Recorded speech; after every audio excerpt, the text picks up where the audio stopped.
আসসালামু আলাইকুম প্রিয় শিক্ষার্থীরা, আজকে আমরা শিখব ত্রিকোণমিতিক মানগুলো খুব সহজে কিভাবে একটি টেকনিকের মাধ্যমে মনে রাখা যায়। তুমি যদি মাত্র 6টি সংখ্যা মনে রাখতে পারো, তাহলে ত্রিকোণমিতিক মানগুলো তোমার কাছে একদম পানির মতো সহজ মনে হবে। সেই 6টি সংখ্যা হলো, একটি হলো 1 √3 এবং 2 √2 এই 6টি সংখ্যা যদি তুমি মনে রাখতে পারো, তাহলে ত্রিকোণমিতিক মানগুলো একদম পানির মতো সহজ মনে হবে। তো টেকনিকটি হলো, প্রথমে 1 √3 এখানে লিখতে হবে, 1 √3।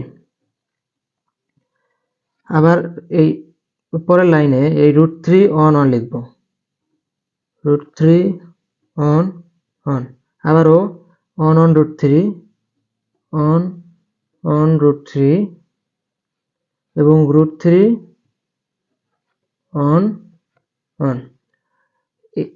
পরের লাইনে আমরা এই 2 √2 এবং 2 লিখব, 2 √2 2 আবারও 2 √2 2। এখন এই নিচে যে 2 √2 লিখছি সেটা এখন উপরে লিখব, এখানে দাগ দিয়ে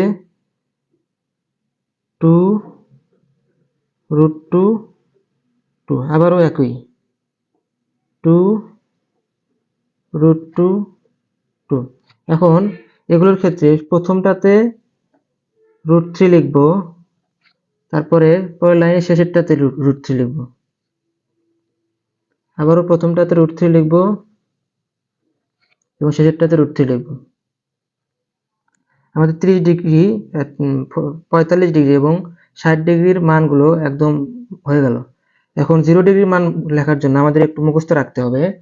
মুখস্থ রাখবো হচ্ছে 0 1 0 অসংজ্ঞায়িত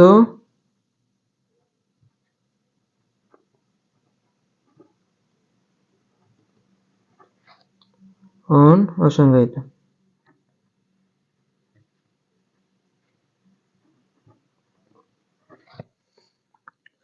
এবং 90 ডিগ্রির মান মনে রাখার জন্য আমরা মনে রাখবো, এখান থেকে শুরুর লাইন বাদ দিয়ে 1 0 অসংজ্ঞায়িত 1 0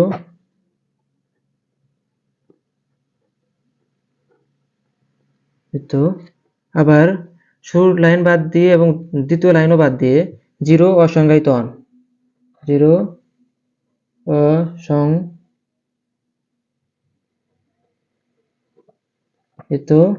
1। আমাদের মানগুলো লেখা হয়ে গেল।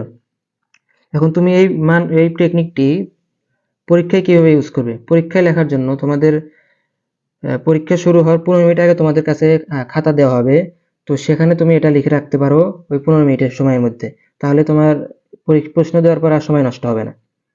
আজকে এই পর্যন্তই। আল্লাহ হাফেজ এবং আমাদের চ্যানেলটি সাবস্ক্রাইব করে রাখতে পারো।